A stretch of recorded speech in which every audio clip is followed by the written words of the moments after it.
This is normally the part of the show where I make up some stats about what team has won, what team has lost, but with the playoffs here, none of that matters. The records go out the window. Every team is 0-0, and it's the most fun time of year. So guys, let's get into it. Every team is also 3 to 4 wins away from a championship. So think about that. Even teams without any wins, teams with 2 wins, teams with 4 wins, like my bum team, but we'll get to that. We played well this week, by the way. We played well, but welcome to the Week 8 postgame show. We have 4 analysts here, Cade, Aidan, Tim, and Cesar. So we'll make some predictions for the playoff matchups. We're going to get you those playoff matchups and kind of recap everything from Week 8 as well.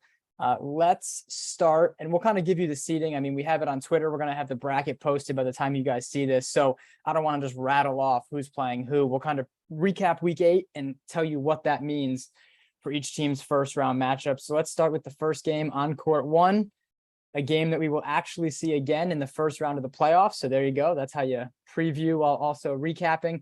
The Ozone boys take down Bogy Kicks, took a fourth quarter comeback, I believe a double-digit comeback from what I heard after the game. If not, it was damn close to a 10-point comeback in the fourth quarter for the Ozone boys. They made some huge threes when they needed them, but I'll turn it over to Cesar and Cade, who were on that game. But the Ozone boys do get the win. It ultimately, because of tiebreakers and because the halfway Crooks won, it didn't impact their seeding. It ultimately didn't matter, but as good as they get ready for a rematch with Bogy Kicks in the 7-10 matchup in the first round, which will take place on Tuesday at 7 o'clock. But guys, looking back to Week 8, let's focus on that fourth quarter. We'll go to Cesar first. What were the Ozone boys able to do in that fourth quarter, and how did they escape? I think is fair, but they made plays, but how were they able to escape with the win? Yeah, so I think, one of the biggest things that the Ozone boys were able to do was they started doubling David DePina and Chase Banks a little more. Both of those players were really just kind of attacking the rim and shooting deep threes. Chase Banks was, really hitting some nice threes, but once they started putting a little more pressure onto them and getting the ball out of their hands, you could kind of see the tide beginning to turn. The fourth quarter was huge. You can see right there was a 25-12. They won that quarter, and obviously that was the biggest quarter that they needed. I don't exactly remember who it was. I want to say it was Patrick Hogan hitting some clutch threes towards the end of the game. And, they really needed the shots when they were being made. They were super important. So I think they did a really good job of kind of figuring out defensive adjustments and finally just, making open shots that they were just missing. Yeah, Cade, we can stick on that fourth quarter. I mean, what did Bogy lack? What slipped away? But what did Ozone? I mean, hitting shots helps, right? And it was Pat Hogan who's hit. Look at some of his numbers, and I think should be in the running for 3-point contest, even just because I think he's one of the best shooters on that team, as they won 3 in a row, almost 4 in a row. Something, yeah, they've won a lot in a row recently, and he's been a huge part of that. But Cade, go ahead. Yeah, I think Bogy they had their number all game, but that fourth quarter came around. It just looked like they were running out of energy. I know they didn't have a lot of subs, but I mean, neither did Ozone, but I guess they were just able to, coming off a doubleheader last week, I guess they had their energy, just that momentum going. And like we said, Pat Hogan knocking down those shots was kind of like the killer. Tapina and Banks did all they could, but they didn't really have any support. Mike Evans usually is there to knock down a few threes, but he only hit a 3 for the game. Yeah, you could tell David was trying to force shots at the end, but Ozone really locked him up, doubling him in the paint, and he really couldn't. He's really just known for coming down into the paint. But Chase Banks kind of had a quiet fourth quarter, but he was the reason they were up that whole game. Yeah, and so even just talking about that fourth quarter really quick, I mean, it was once they erased that deficit, Ozone was kind of going back and forth with them. They would hit a 3, and then Bogy would come down and get a 2-pointer, kind of go into the hoop, which has been their style for the entire season just about with those two players that are really good at doing that. And then it just missed some close ones by David DePina. I think it was mainly him down the stretch, which not a bad plan. Just missed some close ones. I mean, let's give credit to the Ozone defense, definitely doubling, definitely collapsing down, kind of knowing the game plan. And then they made their free throws and, Paul McGuire at the line and sealed it. So they, again, are the 7 seed. We'll kind of give you the playoff picture fully in a second, but let's get to the other.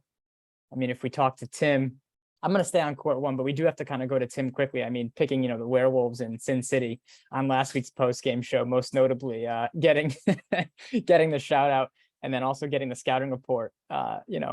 Devin, I love it, the podcast, like Devin Devon Pina. I love it. Whatever we call him, we know he's very good. We're going to get to Sin City in a second as they took on Lob City, but no, we're doing it now. Sorry.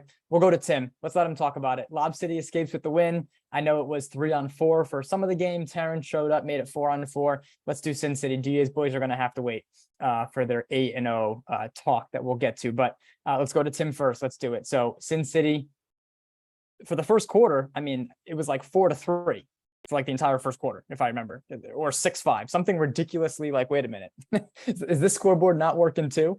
Is something wrong going on? But 3-on-4, they kept it close for the first quarter. And then Lob City, kind of like Cody talked about in the post game, I mean, just, did what they do, made some shots, made some plays, started playing a little more selfishly. And I'll let you guys touch on that. But what did Lob do to kind of turn it around, even when it was back to even strength? Go ahead, Tim. What was Lob's, key to success as they locked up that 2 seed?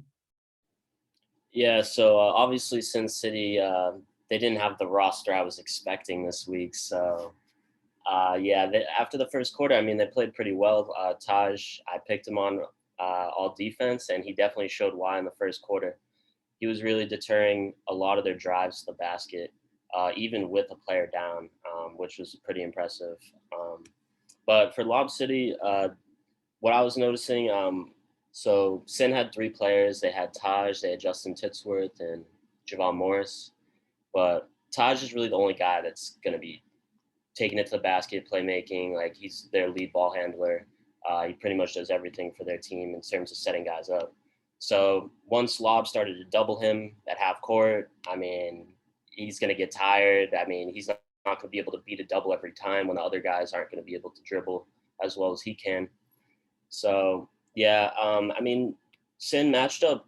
This is a team that can match up with Lob size-wise. Javon and Carl Lee was definitely a great matchup to watch down low. But I would just say Lob has incredible depth. Like, their 6th player could be one of the best players on one of the lower teams in a bigger opportunity, but they play their role and they play so well together.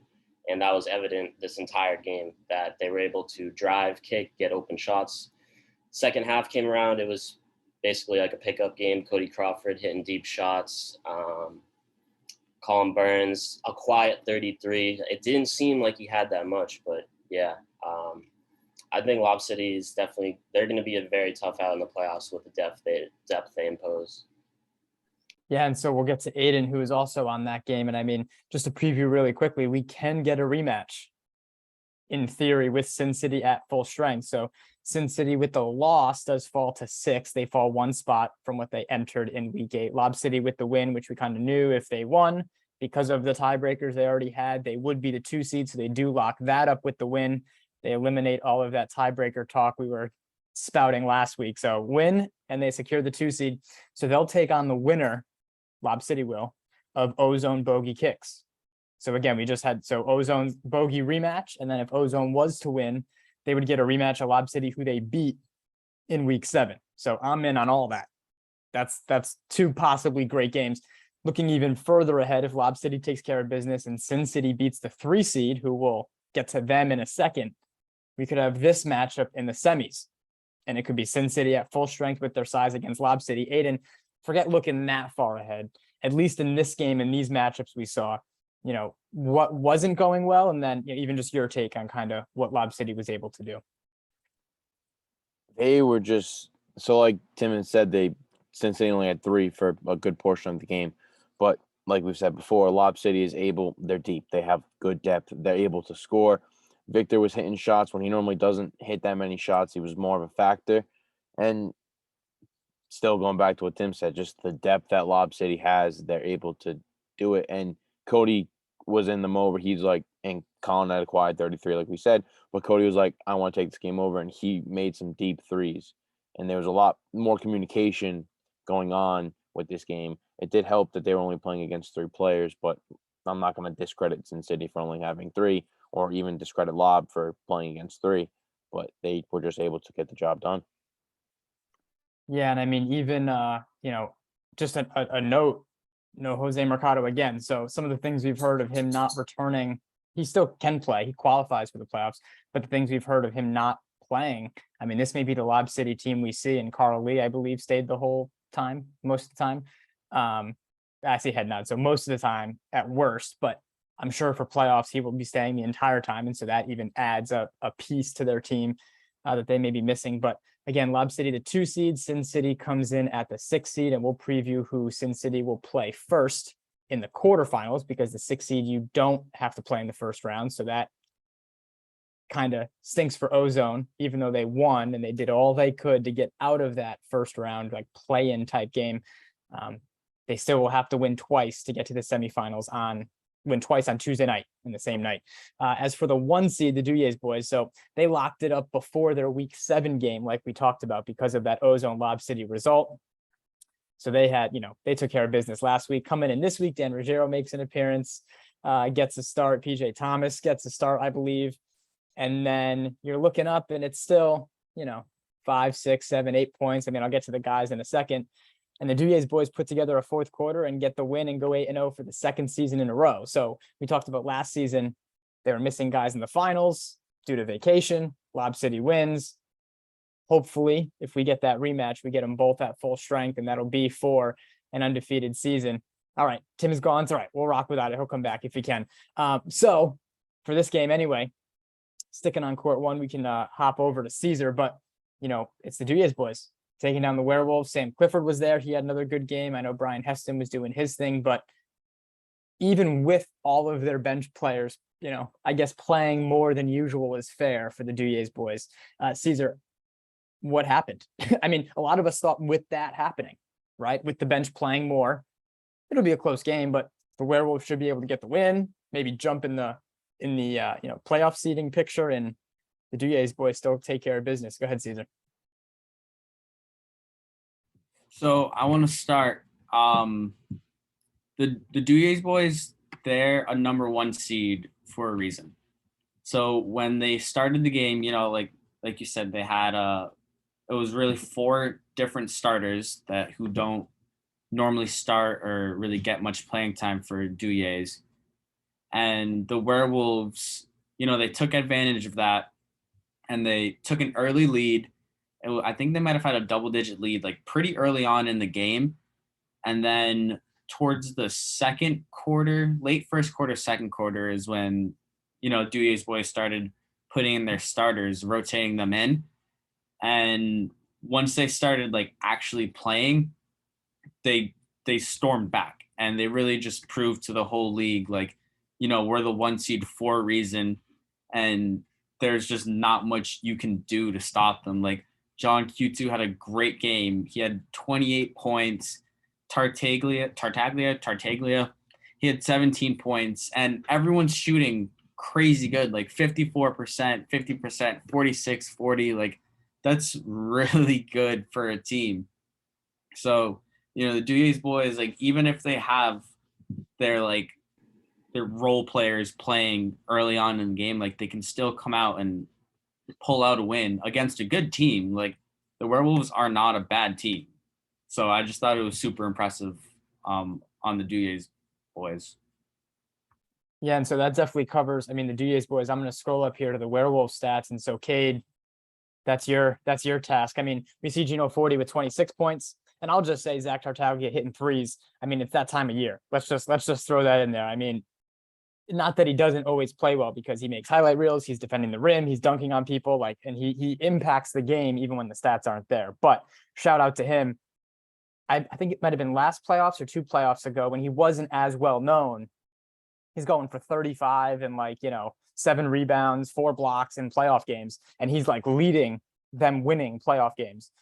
So it's that time of year is what I mean for Zach Tartaglia. But Cade, speaking on the Werewolves, I mean, so just to summarize, they fall to the 4 seed because they were in a tie for second coming in, even though they didn't have the tiebreaker with Lob City. So that was a little bit out of their control. Gino 40, 26 points, Sam Clifford 18, Brian Heston 17. So their big 3, in quotes, I'll put it, we're there, but unable to, do what a lot of us, not me, but do what a lot of you guys thought was possible and beat the Duje's boys in week 8. What happened on the Werewolves side, Cade? Well, I mean, they got Gino his 1,000 points. I knew he was shooting the ball a lot.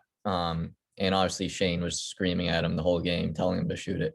But I think the Werewolves' main goal should be to get Sam the ball, and then you can pass out to Brian, get Brian, into the paint, pass out if he has to. I think the 2 scorers should probably be Sam and Brian.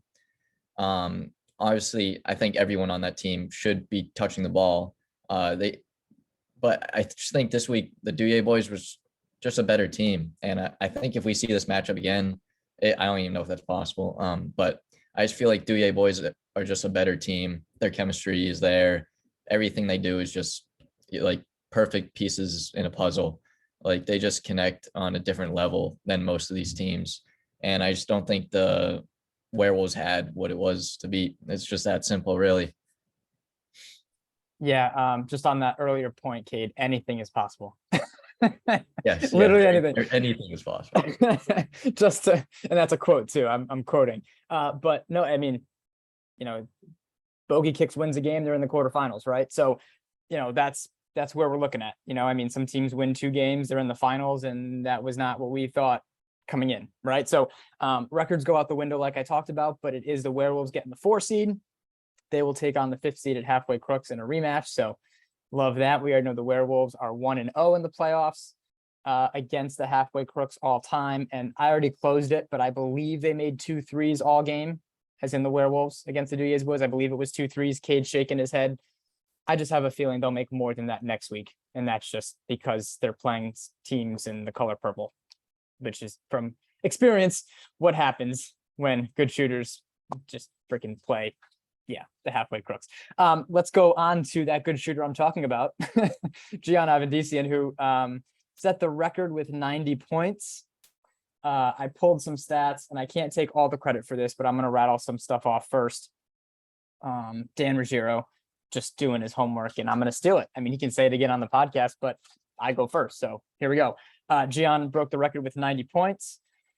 He also owns the record for most field goals made in a game now with 39, most field goal attempts in a game with 65. That was the most combined points by 2 teams in a game in Rhode Island League history, with 236 between the Warriors and Only the Fam. And Only the Fam actually set a record, not necessarily, it's not a bad one, but it's not a good one. Most field goals attempted by a team with 105. So take that for what it is. Thank you, Dan Ruggiero. And it was also 3-on-4. So 3 humans beat a team of 4 humans by 32. And it's the second time this season. That's my other. Oh, I have more fun stats. Second time this season. Again, it's a little deceiving because this was the full game with 3 guys. So credit to the Warriors, credit to Gian, Henry, and I want to get it right, Antonio, for them being the 3 that did it. Scored 132 points between them. So the other thing I was looking up, Gian set the scoring record 90 points like we talked about in a single game. The last person who owned the record, Jose Mercado, was 62. And the last time he did it in summer 19 was against the Basket Hounds. So that team, even though it's a different name and they're a different team this year, credit to them, the last 2 highest scoring performances to date were against them. Just, got to pile it on while they're down, right? So let's go to, I know Tim is back. Love that. We'll go to Aidan first on this one. We don't have to spend a ton of time. I mean, maybe we do, but the Warriors with the win have the same record as Lob City, but Lob City beat them in week 1. So the Warriors are the 3 seed, and they'll take on Sin City in the first round. As for Only the Fam, they were locked into the 8 seed. They'll take on the 9 seed Lincoln 18ers, which again, another great I think it'll be actually fun to watch too. Sometimes you get these first round matchups and it's nothing against those teams. Sometimes like the 7-10 can be like, yep, that was the worst team all year. We don't really expect them to win and kind of have to go through the motions to get the 7 seed to move on. I think for both of those games, I'm in to see Lincoln 18ers and only the fam, as well as a rematch of Bogy and Ozone. So focusing on this one, where the Warriors take care of business and lock up that 3 seed, which means a possible date in the semis with Lob City. So a rematch for them down the road possibly as well. But Aidan, I mean, I saw breakaways, I saw 3-pointers, I saw dunks, but how with 3 people, I think is the key to this game. Were they able to still get the win? Only the fam didn't play defense. That's pretty simple. They were playing against 3 guys, and they didn't have Tucker, who's a great defensive player, which was a little hurtful for only the fam. But Jaren also came a little late, but that didn't mean much. But they just didn't play defense. And, if you're a team of 4 playing against a team of 3, you have that extra guy that, in a league where a lot of it is competitive and, it's kind of a bad way to play basketball if you just send one guy down the whole game. But if you have that player advantage and you want the win, just do it.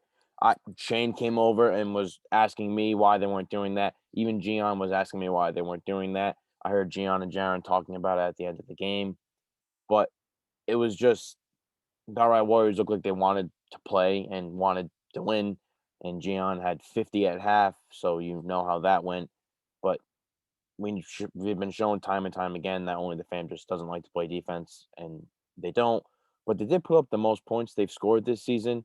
And I think that's just because there was a lot more open shots because our Warriors only had 3 guys and they weren't going to close out on every single open 3.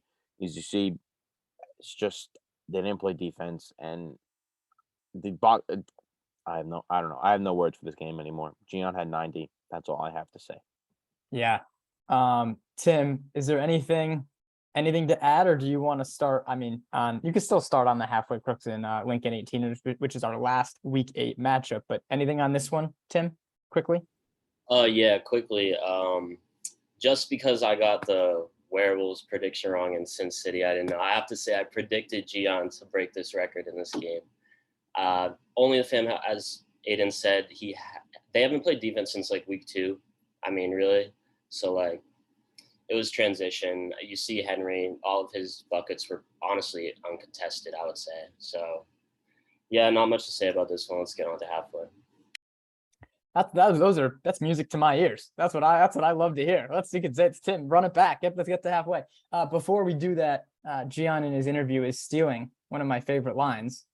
So just shout out to him, saying he would hate to play he'd hate to be someone who has to play the Warriors in the playoffs, and it takes on a different meaning after you drop 90. I mean, it's still 90. I know not a lot of defense going on. Who cares?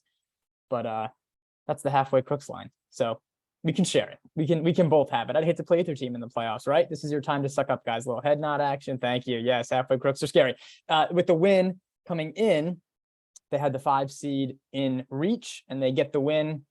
They kind of, what's the saying? Blow the doors, blow the roof, whatever. I can make fun of that saying. They blow the doors off the game. I don't know, of the Lincoln 18ers. But again, I'm biased, so I will turn it over in a second to Tim. But we hit a lot of shots in the halfway Crooks, and the Lincoln 18ers started hitting shots in the second half, and they hit a lot of shots last week, which is why I'm excited for their matchup against only the fam in the first round. They had the 9 seed locked up, so not that they weren't. Tom Carroll after the game is like, we were saving it.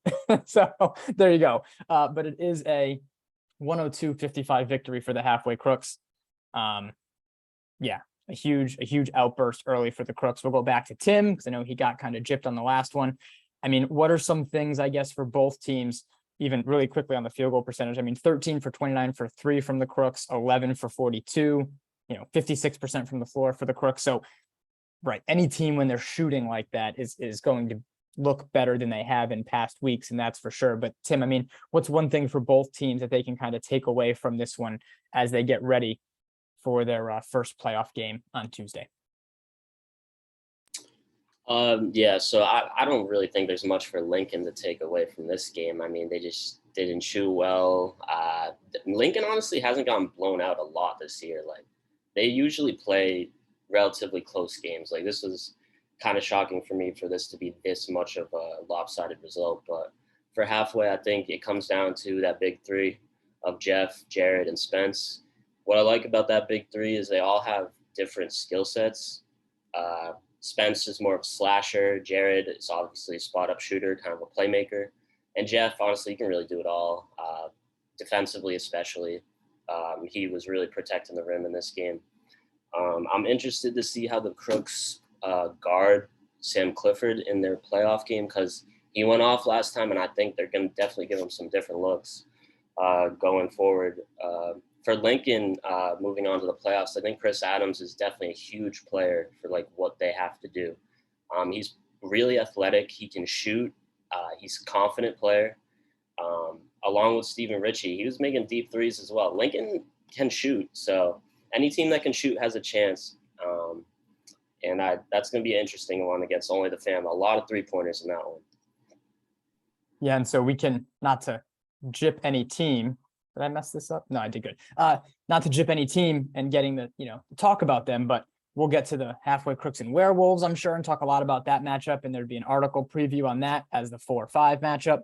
And we'll get to the Lincoln 18ers against Only the Fam, in our first round matchups. And so does anybody else have anything on that game before we move ahead? Are we all good with that? Yeah. A lot of it is looking ahead. I mean, in a game like that, where it's such a wide margin, once it gets to that point, there isn't much to focus on. But guys, in case you guys didn't know, and you guys get to be witness to this, the week's post-game show is brought to you guys by Legacy Sports Media. Heck yeah, we're doing big things here, guys. Hey guys, do you guys play in a league that could use full box scores, player pages with career stats, maybe some post-game interviews? You guys do a great job on that. Or a post-game show like this? See, we're doing big things, guys. Tell your league commissioner and message us today so we can enhance the league you already play in and help you continue to build your legacy. All right, guys, let's get to the first round playoff matchups and the quarterfinal matchup. So all of that is going down on Tuesday, August 2nd. So again, at 7 p.m. And let me share my screen here before we make some picks. You see the first round there. That'll be the 7-seeded Ozone boys and the 10-seed Bogy Kicks, as well as the 8-seed Only the Fam and 9-seed Lincoln 18ers. So the winner of Ozone Bogy, as you can see there at 9 o'clock, will play Lob City same night. The winner of Only the Fam and the Lincoln 18ers will take on the Duje's boys at 9 o'clock. So there's your top 2 seeds, Duje's and Lob City. The Werewolves get the 4 seed and get a rematch with their old pals, the halfway Crooks, and the 5 seed. And so again, that they would be on the same side in like a traditional March Madness bracket as the Duje's boys. So the 1, 8, 9, and then 4, 5, and that would be one semifinal. Then on the other side is the 2 seed taking on the winner of the 7-10, like I talked about, as well as the 3 seed Rhode Island Warriors and 6 seed Sin City. So I don't know if you guys reached out to Devin Devon Pina, but no word yet if he'll be back next week. I would assume he will. I know Javon Morris will not be there. I don't know what, he has something going on. He told me, and it's not just like vacation or something. But I know this was his last week, so he will not be there in the playoffs just to get everything all squared away. As far as everybody else, I would expect everyone else to be there on all the teams. Let's start with the first round matchups. We'll kind of go in order as far as Ozone and Bogy. So let me get to some people who were on that game this week. We can let Cesar and Cade even pick this one, and then we're all going to make picks. And when we do that part, we're just going to go down the line and just give your team, because that's the easiest way to make the picks and kind of rattle them off. But for some analysis first on Ozone boys and Bogy Kicks, we'll go to Cade. A key to that one. So you saw it this week. We talked about Ozone making shots, erasing a deficit, making some plays down the stretch. But what's a key for the whole game in a one and done playoff scenario in that one? For this matchup, I think Ozone they have to hit their shots. They didn't really start hitting threes until the fourth quarter last game, and that's what got them the win. If they can consistently at least put up 3 threes a quarter, they'll be good. With defending Bogy, you just got to watch out for obviously David DePina. You got to kind of let Chase shoot from 10 feet behind the line. You can't really guard that. But guarding the paint, getting the Hogan brothers down there to guard David DePina, I think is the key to stopping Bogy's scoring. Because other than that, they don't really have many options. I just think Ozone has to play good defense on their two key players there and be hitting more shots. Yeah, and I said we're going to spend more time on these. So before I get to Cesar on this one, only because he saw this week's matchup, which we're running it back next week. No Andrew Kavang for the Ozone boys this week. So we forgot to kind of mention that, that he wasn't there in week 8. And I mean, he's one of their better players, so that can be a difference as well as you look to this first round matchup. Cesar, yeah, you can give us a little analysis and then make your pick for this one in the 7-10. Oh, well, I think for Bogy, it's really just two players that are kind of carrying the team. So if they can just spread the ball around, maybe Matt Bogy can maybe shoot a couple threes. I know he can kind of hit it. And Mike Evanson hit some threes too. So I mean, maybe let them shoot a lit. It's the playoffs, so not too freely, but get them some open looks. Then maybe Bogy has a chance. With that being said, I'm going to pick an upset for this one. I'm going Bogy over Ozone. All right. So we got one. So now we'll go Cade next. All right, one for Bogy. Cade. I mean, I got to pick Ozone. Okay. Yeah. 1-1. Yeah. We're doing some analysis, keeping it short. Aidan. Ozone. Okay. 2-1 Ozone. Tim. I'm gonna take Ozone too. Smart. So Cesar is approaching territory that I was in, and I've already told the story. But their first season, I was like, they're good. They didn't play anybody yet. It was like week 4. They were 2-1 or 3-0, and the interns were like, yeah, Ozone boys, and I was like, they're good, but like let's pump the brakes. And they heard that, and they made sure to never let me forget it. So Ozone boys, it's fair game. His name is Cesar. You may never see him again in person, but I will give you his social media handle. I'll give you his phone number. You can do whatever you want. You can blow him up when you guys win. Not saying that they're guaranteed to win, but if and when they take care of business, his name is Cesar. He's right there. He's your number one doubter right now.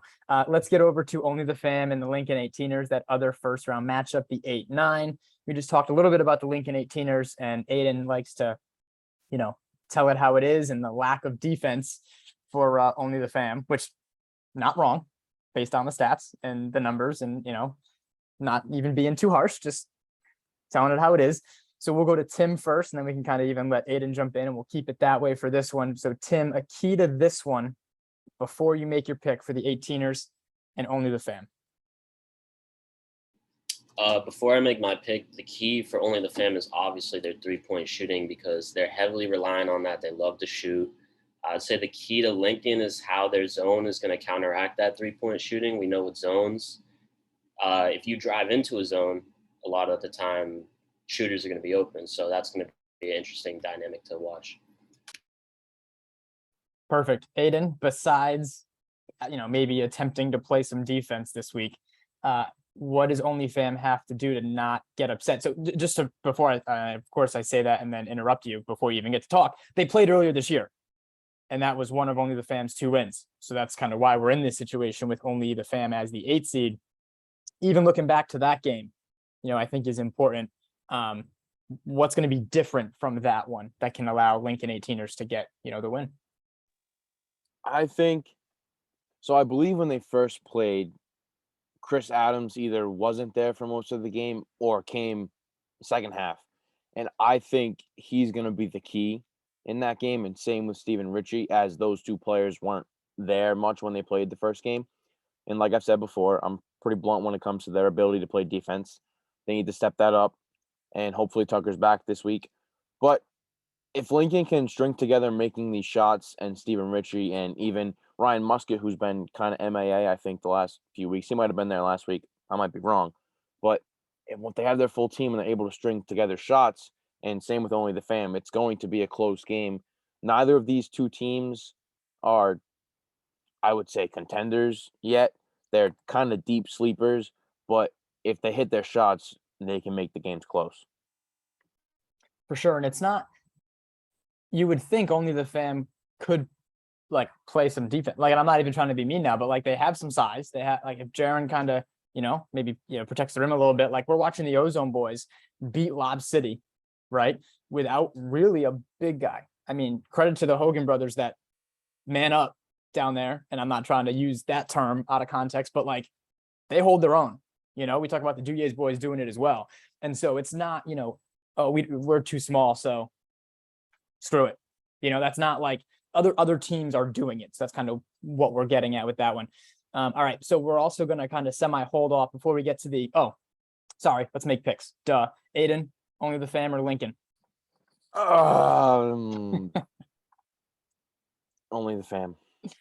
All right. So despite everything he said, great. All right. That's what I like to hear. Cesar? Only the fam.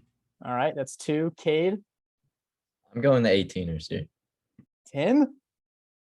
This is so hard to pick. So, only the fam. All right. So that's 3-1 for only the fam. All right. I guess we're expecting a shootout after all the analysis we just dropped. Okay. Cool. All right. So that means in our scenario, the Ozone boys, despite what Cesar says, would take on Lob City at 9 o'clock. And I'm still focused on Aidan. No big deal. Ozone boys would take on Lob City, and that means only the fam would hang around and take on the Duje's boys. So not really, I don't really want to preview those too much because I think we would all pick the higher 2 seeds and they can get some head nods. And so we don't know who their opponent is. So kind of doing some analysis kind of doesn't make a ton of sense. So we'll get to them in a second. We're going to talk about Lob City. I'll have you guys give me a key to them winning it all. I think that's a better topic, but let's stick to the quarterfinal matchups. We'll see at 8 o'clock. So let's do the Werewolves and Crooks. They played in week 8? Was it like yesterday? Feels like recently. I think it was. And the Werewolves won by 6. Sam Clifford went for 30 plus, hit a ton of shots. We talked about how the Werewolves just made 2 threes last week and they had some good looks. So, you know, that won't happen again. We'll go back to Cade, if that's all right. So for Wolves and Crooks, what are you expecting in the rematch in this one? I think it's going to come down to defense. The Werewolves have Brian Heston, and halfway Crooks have Jeff Winchell. I think 2 of the best defenders in the league. It really matters who shows up for both teams defensively there. But Jeff can only guard, so many people at a time. And that's what kind of went wrong for the halfway Crooks game 1. Sam Clifford kind of came out of nowhere, dropped 30 on them. And Spence said it in his interview that he's going to be eyeing Sam Clifford all game. So if they can lock down Clifford, it's going to put a lot more pressure on the rest of the Werewolves. And we're going to see if they can hit shots that game. That's what it comes down to again. Yeah, easier said than done containing, a player like that who can score. And so, Sam Clifford, we talked about, didn't play in a ton of games, enough to qualify for certain things. But when he's there, he got off the bus, right? Yeah. Oh yeah, he's here today. Who else wants to touch on this one instead of me assigning it, like Crooks and Wolves? Aidan, go right ahead. So, this is a pretty big matchup between both teams. And like Cade said, the key is going to be how Jeff plays defense and how Brian plays defense. And these 2 teams just met 2 weeks ago, I think, or last week, whatever. But they know how each team plays, and Spence is new, Sam is new, so new players coming in. But I just think it's going to be a hard-fought game. And the Werewolves only made 2 threes last week. That's not going to happen. Not many. Even only the fam can make more than 2 threes. And I know they shoot a lot, but even other people can make more than 2 threes. And it was just a bad shooting night for them. And it happens.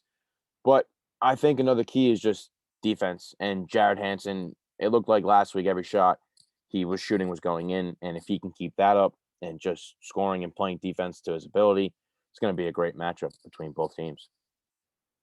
Oh, I wasn't even muted. My bad. So you heard me laughing at your only the fam joke. That's okay. Hansen something like 48 for 100 from 3. There's something ridiculous. I believe it's something like that. Kate, am I right? I don't know if you have it up there. Oh, No. okay, that's okay. No, it's something like that, and it's gonna take too long. Yeah, he's hit a lot of threes. Jared has. So at a very high rate. So which is always a bonus, especially come playoff time. Somebody gets hot like that, but that'll be a good one. Let's make our picks for that one in the 4-5. And again, the winner of that would take on the winner of the Duye's boys and the 8-9 matchup on a whole different day. Don't worry. We're not going to try to kill teams here. We'll let Aidan make his pick first. Crooks and Wolves. I'm going to go with the Wolves. Okay. 1, Tim. Yeah, this is definitely one of the best games of the week. I'm actually going to be going halfway, getting it back. Okay. 1-1, Cade.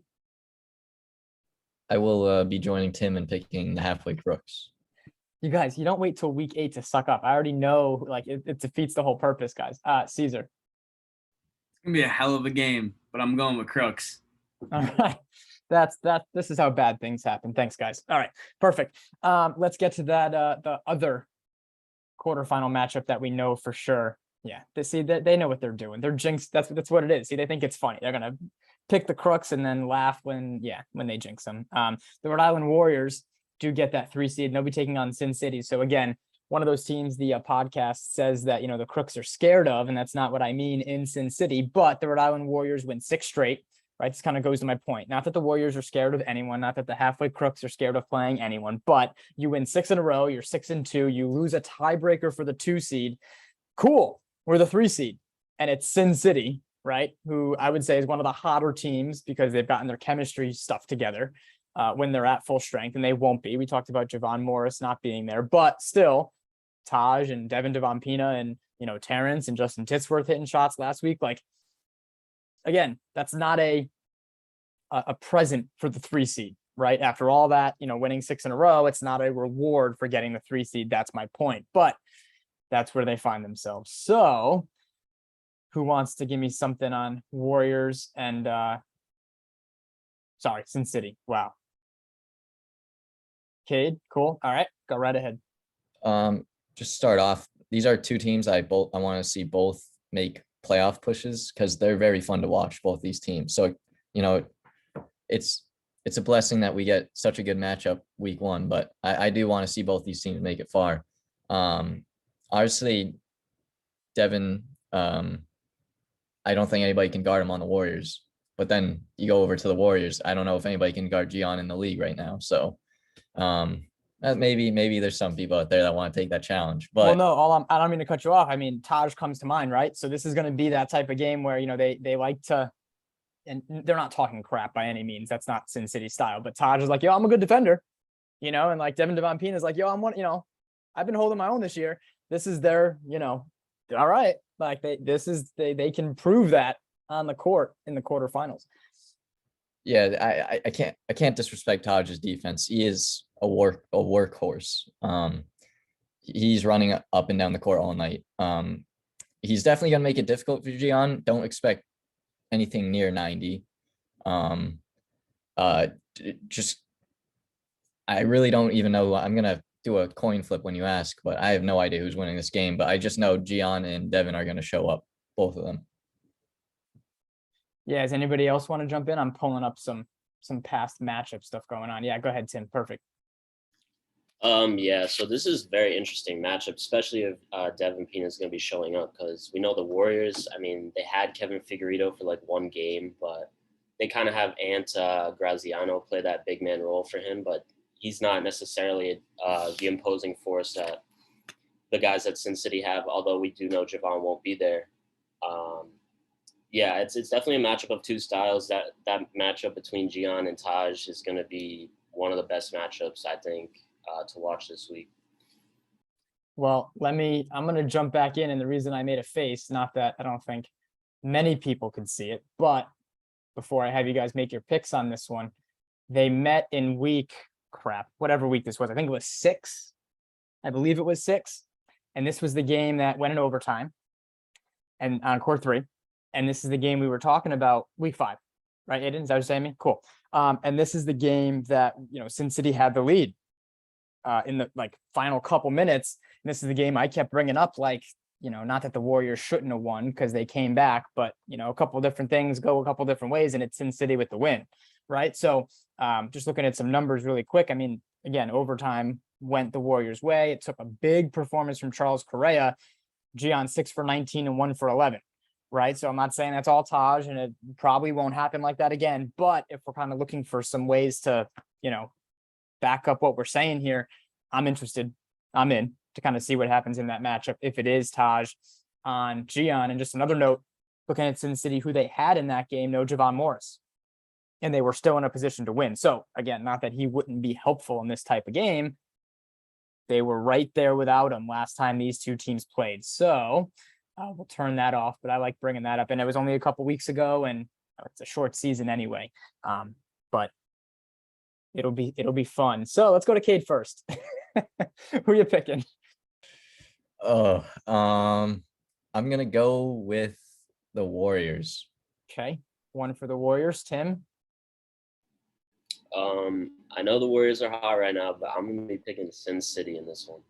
Okay. I'm glad I don't have to make a pick. Let's put it that way. And I will not make a pick. But Aidan? I'm gonna have to go with the Warriors. Okay. So 2-1 Warriors, Cesar. Another hell of a game, but I'm going Warriors. It's going to be a close one. Yeah. And yeah, I know like 3-1 seems like a lot. So like, the Warriors are the favorite or whatever. And I'll be interested to see the spreads because I'm still expecting spreads from the Low Post podcast. And I know that they listened to this before recording. So I'm honored. But I'm still expecting spreads for these games. And so we talk about that one. We talk about Crooks and Werewolves, trying to set a spread for that. It was a 6-point game last time. This one went in overtime, like we talked about. And just to jump back, not to completely, make it a homer show here, but I want to pull up even just some stats from that Crooks and Werewolves game last time they met really quick. I mean, Hansen, 3 for 8, Winchell 16, but I mean, 6 for 11.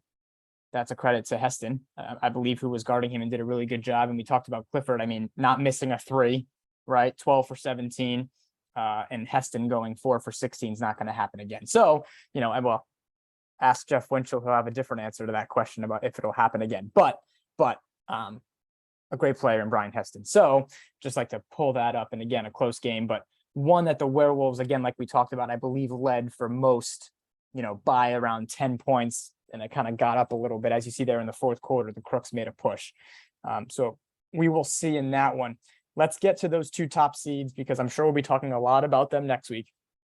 If everything goes as it should for them, top 2 seeds get teams that have already played. So it's going to be even more difficult for an upset in those 9:00 games. But I'll let one of you guys jump in on each of them.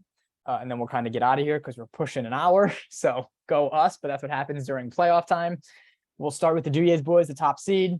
We saw them this past week, Shane coaching, but obviously he will be an important part as one of their bigger bodies, no matter how much or little he plays. I mean, just the ability to, have him in there for stretches gives them a different look. But what's a key for them? Forget that matchup. I mean, I guess you can talk a little bit about whoever they play in Only the Fam or the Lincoln 18ers in that 9:00 matchup. But even looking ahead, to Crooks or Wolves if they were to win, and then to whatever other team, Sin City, Warriors, Ozone, Lob, all on the other side. So that is difficult, and Lob City doesn't care, trust me. But all those teams on that side will be fun. So that could be a team that Duje's plays in the finals. But who wants to kind of give me, Duje's key for a title? Forget making it to the finals. I mean, they're looking to win it all. What's a key for them? Cool. Cesar and then Aidan. It's all good. Go ahead, Cesar first. So I think right now, Duje's, they're doing everything just the right way. And I think something that's working very well is their chemistry is insane. Like, they just know how to play with each other so well that it's like beautiful basketball. It is. It's really good. They're a good team. And I really like, I'm going to butcher his name again, Zach Tartaglia. He can Tartaglia, yep. Yeah, he can shoot it. And he also has like a really good explosive bounce. So I think like whatever they're doing right now, don't even fix it. If it's not broke, don't fix it. And we'll go to Aidan, but Zach made it very clear he wants to be in the dunk contest, and I am A-okay with that. for a show I vote purpose Storm. of the dunk contest. Yeah. So go ahead, Aidan, for the Duye's boys. Key to win their second title in 3 seasons. Same, pretty much same as what Cesar said. They're playing Spurs basketball. That's the only way I can put it. Beautiful passes, just everyone on the team can score, which, like, if I refer to the Spurs, everybody on the Spurs could score. But I'm not, like, I think their key is going to be Brian Yarsey, who's come off the bench every game, and he's another killer instinct player that will go in and get you a bucket when you need a bucket. And if they continue to play the way they've been playing, like Cesar said, they're going to be en route to their second championship in 3 years. Yeah. Now, as we look to that number 2 seed, so when they played, it was a close game. Duye's Lob, and if everything goes chalk, they will meet again in the finals.